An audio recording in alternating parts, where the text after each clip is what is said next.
Joining us now to talk more about this from Sydney, Australia, is Markus Wagner. He's a professor of law, international peace and security at Wollongong University. Thanks very much for being with us. So I want to ask you, first of all, what are you expecting to come out of those discussions in Davos with the US president arriving there, with a lot of concern being expressed by European leaders about his position on Greenland and what it appears at this point to be his determination to acquire Greenland?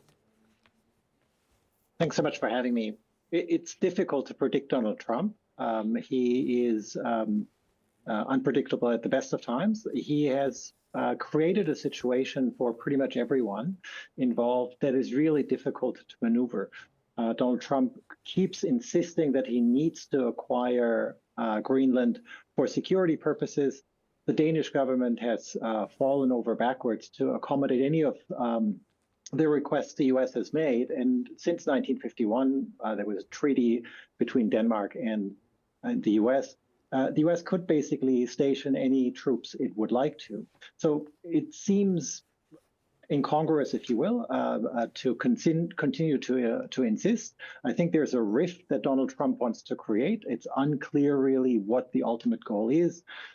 He seems set on acquiring territory. We could talk about whether it has to do with his background as a real estate mogul in New York, or just seems to think that acquiring territory is sort of part of his destiny as a US president. I want to ask you as well about the remarks that were given by the Canadian Prime Minister, Mark Carney, a day earlier, in which he essentially said that this approach of trying to appease Donald Trump by flattering him hasn't worked, and there needs to be a more robust approach. Is he right about that? Look, I think the conciliatory approach has been taken over the last year, basically. And if you go back to the first presidency a few years back, that conciliatory approach seems not to have worked. You reported that Macron, the French president, has tried that. He seems to be running out of steam with a more conciliatory approach.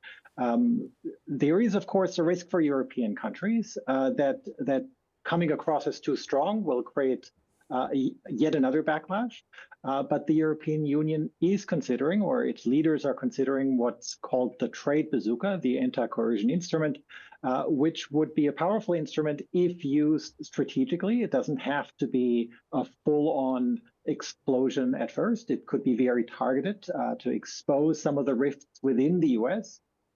It might be good to understand that, at least according to polling, most of the US population is against Trump's policies here. And so then taking it sort of tit for tat if that's what's required. But European leaders tend to be careful. They are trying to de-escalate at this point. Trump seems to want to escalate further and further. And it's probably time for European leaders to coalesce around the idea that you cannot deal with what the French president has called a bully by continuously bowing down, but rather at some point you might have to stand up. There's been a lot of talk as well over the last few weeks and months with everything that President Trump has done on the foreign policy arena, of the end of what's known as the rules-based international order of alliances and just doing everything according to the international rules. It does seem that we are really in uncharted waters here. What is your take on that? I do think we are in uncharted territory. There is a virtue in the stability that these institutions and norms and legal rules bring. Donald Trump does want to live by these rules, but that comes with risk.